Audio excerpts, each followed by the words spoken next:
I write this for the archive, and for the man whose name I will set down here, because no one else will set it down. His name is Adoel Kavan. He was by the time you read this, a patroller of the Long Creature Survey, in the service of his species, which is called human. He came to our Cordon in the second year of the lengthening, when the Vilmar was 4 days from the capital, and our hopes had begun to thin. He came alone with one passenger, a child of perhaps 8 seasons by their reckoning. He did what no warrior of the great castes would do, and what no storm warden of the Tharokai would have thought to do. I owe him my world, and my people owe him a debt that none of us deserve to be paid. I am Vast III, storm warden of the 8th Coastal Cordon, in the 3rd decade of my service. I am writing this in my own hand because what is in it I do not wish to dictate to a junior. There is no shame in this account that is not mine to carry, but I will carry it openly. The Tharokai do not hide our shames. We mount them on the wall and salute them as we pass. Begin with the creature. The Velmar was old when our grandfathers were eggs. The deep singers of the southern reefs say it rose out of the lower oceans before the first dynasty was named, and that the first dynasty named itself in part to be remembered by it. It is a body 270 paces long, scaled in black glass, with vestigial wings of burnt silk along its dorsal ridge, and a head shaped like a buried boat. It walks the seafloor and breathes through plates set in its sides. When it rises, the water around it stands up in walls. When it sleeps, currents within 20 leagues align to its breathing. It had not surfaced in 300 years. The last time was the reign of Velith the Stern, when our forebears built harpoon batteries on the southern coast and waited 14 seasons for a chance to strike. The records of that hunt are kept under sealed glass in the archives at Thulm. I have read them 3 times in my career. They are written in a hand that grows steadier as the hunters grow more desperate. They believed they failed. They believed the Velmar drove down to the deeper deeps with nothing in its hide but their pride. I will return to those records before I am done. In the second year of the lengthening, the creature surfaced again and began to walk. It walked north, slowly, along the continental shelf, and the cities on the coast above its path began to fall apart. Not in fire, not in roaring assault, in something stranger. The wave walls disturbed harbor walls. The current stalled river outflows. The pressure of its breathing, felt across leagues, tracked old stone foundations. 2 villages fell into the sea in the first month. The merchant city of Haresh emptied in the second. By the 4th month, the path was clear. The Vilmar was moving toward the capital, and at its current pace, it would walk into the harbor district by the 8th. I sent the first signal of distress in the 2nd month. I sent it to the high cohort of the Kurith. The Kurith are our old allies. They have a warrior caste that has not lost a battle in 14 centuries. They have ships that drink ocean and breathe lightning, and harpoon bearers who can shear through a leviathan's spine at 3,000 paces. They wrote back with regrets. The Velmar, they said, is not a battle. It is a phenomenon. They wished us well. I sent the second signal to the Wuthran warbands. The Wuthran love a hard fight. They ride into wars no one asked them to enter, because the riding is the reward. They came once for our ancestors in the Long Compact. I had reason to hope.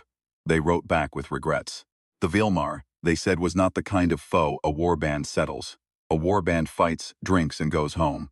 There is no home in standing 4 days against a wave wall that cracks the city behind you. I sent the third signal to the ancient Vesh. The Vesh do not refuse. The Vesh are slow but constant, and their philosopher warriors have stood beside us in 3 great calamities. They did not refuse this time either. They simply did not reply. Their courier net was empty in our channel for 2 months. I do not blame the Vesh. They have their own troubles in the southern arm. But I had hoped. I sent the 4th signal to the small powers, the second-rank councils, the mercenary holds. I sent the 5th signal to the polite ones, the embassies, the trading houses. I sent the 6th signal to the bureaucratic offices of the Galactic Concord, who maintain a long form for requesting emergency military aid and a longer form for everything else. The Concord wrote back to say my request had been logged and would be reviewed within a year. In the 4th month, with the Velmar walking under the harbors of Horesh, I sent the 7th signal. I sent it broadly, across every channel I knew, to anyone who might be listening. I gave the coordinates. I gave the creature's projected path. I gave a summary of our defensive options, which by then we both knew were limited. Harpoon batteries that had not killed it once in 3 centuries, atmospheric strikers that might score its dorsal plating, and at the last, the controlled detonation of a small civic suppression device above the capital harbor. The last option would put the Vailmar down, and might also put 100,000 of our own people down, who could not be evacuated in time. The last option was not a defense. It was the act of a warden who had refused to give up. I made my peace with it. The records will say that. I sent the signal. Then I went to my office, and I sat in the dark, and I made my peace with what I would have to order. The capital began to evacuate in the 4th month. Though we did not call it an evacuation, we called it a relocation, and we called it a precaution, and we called it the sensible movement of non-essential personnel to the inland provinces. By the end of the 4th month, half the harbor district was empty. The signal towers worked on continuous broadcast, calling on every channel I knew, sending the cordon's hail in the formal address of the High Therokai, in the trade tongue of the spiral arm, in the diplomatic cant of the Concord. The galaxy continued not to answer. The Vailmar continued to walk. I did not sleep more than 3 hours a night. First adjutant did not sleep at all. In the 5th month I received a reply. It came on a survey band frequency I had not used in my career. It came from a vessel of the human species, which is a young species in our region of the spiral arm, recently discovered, somewhat respected in the trading houses for their reliable ore and their long-haul medics. The reply was brief. It said, "Storm Warden of the Eighth Cordon, this is Patroller Adoel Kavan, of the Long Creature Survey, in transit on your channel. Have read your signal. Estimated arrival 14 hours. Requesting permission to make contact and observe." I read the message 3 times. I had been preparing for a fleet. I had been preparing for a war flag, perhaps a single battle cruiser carrying 10,000 troops and a host of pattern strikers and a captain with 1,000 kills on his shoulder. I sent back. Permissions granted. Identify your ship type and complement. Be advised that local engagement may require coordination with the Cordon's harpoon batteries on the 3rd day. He wrote back. Survey craft, single hull, complement 2, no engagement, observation only on 1st day, coordinating with no one. Please prepare topographic data and the creature's recent movement plots. Complement 2. I had to read the message 4 more times to understand it. Complement of 2. A survey craft, no engagement, no coordination. I summoned my first adjutant. I showed her the message. She read it twice. She handed it back. She said, in the way she has said important things to me for 18 years. Storm Warden. I said, I do not know either. We waited 14 hours. The craft came in over the eastern sea, low and quiet in the early hours of the next morning. It was small. It had no armament I could see. It had the dorsal markings of a humanitarian patrol vessel, dull green and white with a small badge on the nose I did not recognize. It set down on the cliff strip above the cordon line, in full sight of the assembled batteries and the silent troops who had spent 2 months preparing to meet a war fleet from a species we considered weighty enough to send one. The ramp lowered. A man stepped out, alone fat first. He was perhaps 40 seasons by their reckoning, slight of build, with a creased face and dark hair beginning to gray at the temples. He wore a work tunic that looked as if he had slept in it, and a small canvas satchel across his chest. He raised a hand in the gesture of formal greeting our diplomatic schools teach our envoys to teach. Other species. I noted that he had been taught it. I noted that he had cared to learn it. Then he turned, reached back into the craft, and lifted out a child. She was perhaps 8 seasons by their reckoning. She wore a small worn coat and a knitted hat, and she carried a smaller satchel of her own that came down to her knees. She held her father's hand. She looked around the strip with the open curiosity of a child seeing a new place, and the wariness of one who has been told to be quiet. Troller walked toward me with the child at his side. My first adjutant, beside me, stiffened. I did not breathe. I tasted my own blood inside my mouth, where I had bitten down. I had prepared 2 cohorts to receive a war flag and a kill team. I had practiced my address to the captain of a battlecruiser. I had drafted, in my own hand, the formal language of welcome to a fleet that had answered when the galaxy did not. I had drafted nothing for this. Troller stopped at the proper distance and bowed. His daughter copied his bow, smaller and slower. He spoke in our tongue. He had clearly studied because he was getting the case endings right. Storm Warden Vaseth 3 of the 8th Coastal Cordon. I am Patroller Adol Kavan of the Long Creature Survey of Earth. This is my daughter, Ren. I came as soon as I could. Apologize that we are not more, and I apologize that we are not faster. I did not speak. He waited. He did not look afraid. He did not look brave. He looked tired and respectful. The way our own veterans look when they report after a long action. I said, finally, and my voice was not the voice I would have wanted in the archive. But the archive will have it, I said. You are a survey patroller. Your daughter. Yes, sir. I sent for an army. Yes, sir. I read your signal. I know what you sent for. I am sorry to bring you me. Did the council understand what I sent for? The council of my world? Any council? His face changed for the first time. Something passed across it that I have spent many evenings since trying to name. The closest word in our language is, I think, the word a quiet person uses when they have to say a hard truth to someone whose pride is on the line. He said, Storm Warden, I do not know who else read your signal. I read it. I am the only specialist in the long creature survey of my species who has handled an animal in this size range. There were no others available. He glanced at his daughter. I could not leave my child at home. I would have come without her if it had been possible. It was not. I will leave if you want me to. I came in case you would have me. I looked at his daughter, who looked back at me, without fear and without challenge. She had a small smudge of food on her chin, as a child carries when the meal was on the craft. I should have ordered him off the cliff. I am a storm warden of the Tharokai. We do not negotiate with mockery, and what stood in front of me looked, from the angle of my pride, like the worst mockery I had ever received from a species I had considered worth respecting. I did not order him off. I do not know why. Or rather, I know why now, and I did not know why then. I know because 3 days later I watched his daughter touch the brow of the Vailmar and understood, in a way my training had not allowed me to understand, what humanity had sent. I said, Patroller Kavan, you have permission to observe. He bowed again. Thank you, Storm Warden. You will be given quarters in the cliff barracks. Your daughter will be safe. Thank you. We will sleep on the craft, if it is acceptable. We are not used to barracks. It is acceptable. You will eat with my staff at the second hour. Thank you. We have food in the craft if there are dietary concerns. I would not deny him a courtesy. I said, eat with us. The kitchen can accommodate. The girl, Ren, will have to forgive our stews. We salt heavily. She will be honored to try them, Storm Warden. Child, who had been listening, looked up at her father and said something quiet in their language. Smiled, the first smile I had seen from him, and answered her quietly. He said to me, she asks if the stew has fish. She is fond of fish. Then she will be very honored.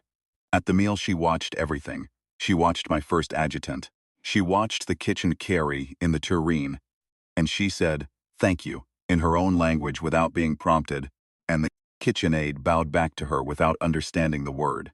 The two of them, the small human child and the old Tharokai cook with 3 hatchlings of her own grown and gone, looked at each other across the table for a long moment. Then the child smiled, and the cook smiled, and that was all. But the cook took the long way back to the kitchen, to walk past my chair, put one scaled hand briefly on my shoulder before she went. I do not know what I had thought a human child would look like. I had perhaps not thought of human children at all. I had thought of human warriors, human captains, human medics. I had built, in the months of waiting, a long mental gallery of the human emissaries who would arrive, uniformed, decorated, lean. I had not built a gallery for a child fond of fish. I dismissed them to the craft, and I went to my office and I closed the door, and I sat in the dark, and for the first time in 2 months I wept. I wept because I had asked for an army and the answer that came was a man and his I wept because I did not know whether the answer was a humiliation or a mercy. I wept because I had no language for what it might be. I wept because I had to face in the dark the question of whether my pride could carry me to the morning meal at the second hour, whether I could sit across from a tired man and a child fond of fish and eat and behave as a storm warden of the Tharokai eats, with civility, tension to my guest, when what I wanted to do was set every signal tower in the cordon to call again, louder, the army I had been prepared to greet. In the morning, at the Sangasar hour, I sat across from Patroller Adol Kavan and his daughter Ren, and I ate stew with them. He did not speak much. He let his daughter speak when she wanted, in her language to him, and he answered her quietly. He passed her the bowl of fish. He cut her bread for her. He thanked the KitchenAid, in our tongue, with the case endings right. He thanked me for the salt. He asked, when the meal was finishing, whether he might see the topographic data I had prepared, and whether my chief surveyor might walk him through the creature's movement plots when the patroller had finished eating. I had expected him to begin with weapons. He began with maps. I gave him maps. He spent the next 4 hours on the cliff overlooking the bay, with his daughter beside him, with my chief surveyor at his elbow. He looked through a small device he had brought from his craft. He took notes in a paper book. The child drew in a smaller book. When my chief surveyor would point to a feature, the patroller would ask a question. When the surveyor would answer, the patroller would write it down. He did not hurry. I watched from the command tent, and I did not interrupt. The Vailmar was, by midday, 2 miles offshore. Its dorsal ridge broke the surface like a chain of black islands. Its breath, audible to us across the bay as a long, slow hiss, sounded like the world being slowly emptied. 3 of my watchmen had to be relieved that morning for nerves. The patroller did not look nervous. He sat on the cliff edge, with his legs hanging over the rock, and his daughter sat beside him, with her legs swinging in time, and he looked through his device and he wrote. What did the patroller write? I did not know. I sent a junior across once, in the middle of the afternoon, with a tray of water and small cakes, and asked him to glance at the open page of the paper book on the way back. The junior returned and reported, with the small confusion of a young soldier ordered to commit a slight impropriety, that the page was covered in measurements and timing notations, and careful sketches of the Vailmar's dorsal ridge from 3 angles. There was no operational plan. There was no weapons calculation. There was the patient attention of a man drawing a thing in order to know what it was. In the late afternoon, he asked to speak with me. I came to the cliff edge. The child stood up politely and offered her father's seat. I did not take it.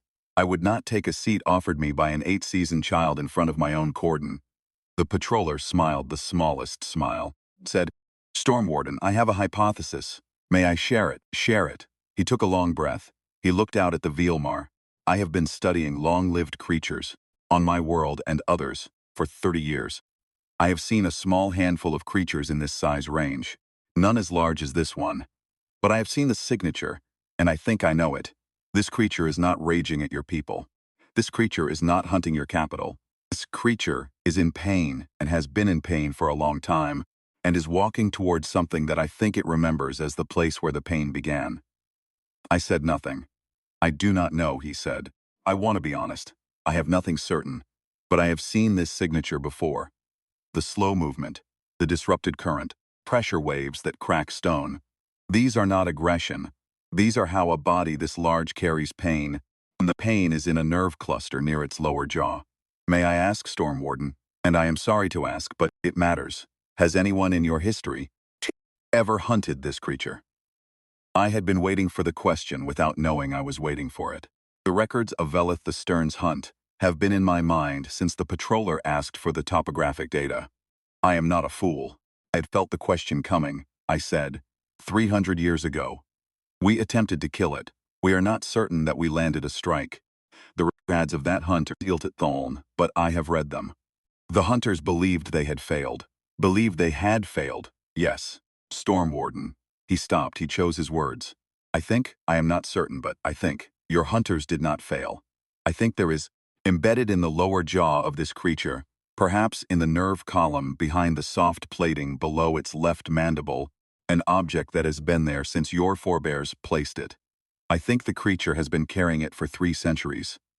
I think it has, only now, in old age or in some shift of its body, begun to drive a sharper pain into the nerve, and that the pain has brought it inland, perhaps because it remembers, perhaps simply because it is moving the way pain moves it.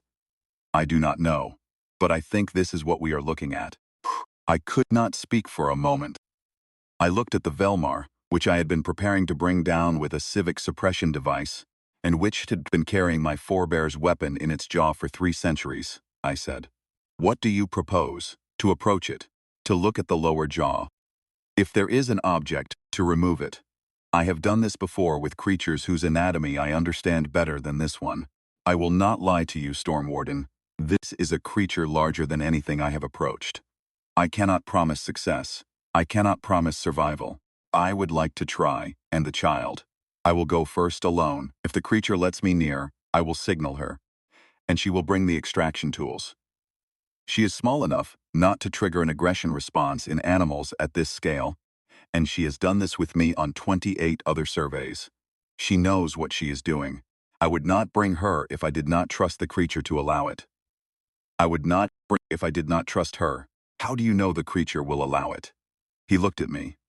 I have seen in many lives the look of a man who has long since stopped trying to talk a stranger out of being a stranger. He said gently, I do not know, Storm Warden. I am asking you to trust me to look. Just to look. If the creature does not lower its head, I will return and we will leave, and you will have to do what you have to do. I cannot promise more than the look, I said. Go, I said it, and I did not look at him when I said it. I have, in my service, given many hard orders. I have never given one I understood less. I sent a man and his 8-seasoned daughter to a creature my whole species had once tried to kill, on the hypothesis that we were the ones who had begun the wound. I sent them with a small canvas satchel of extraction tools. I sent them with no escort, no support, no covering fire. Before he left the cliff, he handed me a folded paper. He said, Sir, in case. He did not finish the sentence. The paper, which I read later, contained the name of a friend of his on his homeworld, a woman who had agreed to take Ren if Adewale did not return from a survey. It contained the address. It contained the instructions for sending the child home. It contained the patroller's signature. I put the paper in my breast pocket, could not look at him. He took his daughter's hand. They walked down the cliff path. The cordon watched them through long glass devices. He walked alone first. He left his daughter at the base of the cliff path, sitting on a flat stone with her satchel beside her. She watched him go. He walked across the tidal flood in the slowing afternoon light. The Velmar's head, the size of a small ship, lay along the shelf with one nostril above water. The creature's eye, when I caught it in the long glass, was open and turned slowly to follow him. He walked for an hour. He did not approach in a straight line. He moved with the patience of a man who has done this work for 30 years and knows that the creature has time than he does and is the one whose comfort matters. He sat for stretches, he rose, he walked, he sat again. The Velmar watched. At the end of the second hour, when the light was beginning to slant gold across the bay, the patroller was 20 paces from the creature's nostril. He stopped, he knelt. He laid his hand on the rock beside him. The Velmar exhaled. Across the bay, the breath ruffled the patroller's hair, and the surface of the shallows lifted and settled. The creature did not move otherwise. Its eye remained on him. Troller turned slowly and raised one hand toward the cliff path. It was the signal. Ren rose from her flat stone. She lifted her satchel. She walked down to the tidal flat. She walked without hurrying. She did not look at the Velmar. She looked at her father. She crossed the wet sand. She came to him. I do not have words for the next thing. I will try. He guided her with a small gesture. She walked the last 20 paces to the Velmar's head on her own. She came to the cheek plate, which was as tall as a wall, scaled in black glass, and she put her small mittened hand on it. She said something, very quietly in her own language. I could not hear it from the cliff. The long glass cannot carry sound. I could only see her mouth move. The Velmar's eye closed. She stood on her toes. She was a small thing, in a small worn coat, with a small knitted hat. She reached up. She put her mouth to the cheek plate, just below the closed eye, and she kissed the brow of the Velmar. I lowered the long glass. I had not realized that I had lowered it. I was on my knees on the cliffstone. I did not remember kneeling. My first adjutant was beside me. She was not breathing. Cordon. 500 warriors of the Therakai with harpoon batteries primed. Atmospheric strikers fueled. Suppression devices on standby was silent. We had no sound for it. We had no word for it. We had practiced for war. We had not practiced for this. Troller approached. He moved gently to the creature's lower jaw. He took from the satchel a small tool I could not identify at the distance. He worked at the soft plating below the left mandible. He worked for a long time. The light went gold and then went red, and stood near the Velmar's nostril, and I cannot be sure. I think she was humming. I think the creature's breath warmed her face. I think she was content. The patroller worked. At the very last of the light, when the sun was a low coin on the western water, he drew out a long shape from the lower jaw. He held it up in his hand. Through the long glass, see that it was a corroded harpoon head, as long as his forearm, edged in bone, the design of the reign of Velith the Stern. He held it. He looked at it. He set it carefully on a flat rock beside him, so that it would not fall back into the wound or the water. He cleaned the wound. He applied something from a small tube. He stepped back. The Velmar opened its eye. It looked at the patroller. It looked at Ren. It lowered its great head fully to the sand until its nostril was level with the child. It exhaled, a long, slow, settling breath, the kind of breath a creature makes when something has been wrong for a very long time and is no longer wrong. Ren laid her small hand on its nostril. She left it there for a while. Then the Velmar lifted its head. It turned, the slow dignity of mountains turning, and it began to walk back toward the deep water. The wave walls were smaller this time. The harbor stones did not crack. The water at the shelf edge rose around its sides like a robe being put on by an old king, and it walked down into the dark, and it was gone. The patroller stood with his daughter on the tidal flat for a long time. He did not move. She did not move. The light went out of the sky. Then he picked her up, for she was, after all, 8 seasons by their reckoning, tired, and carried her up the cliff path.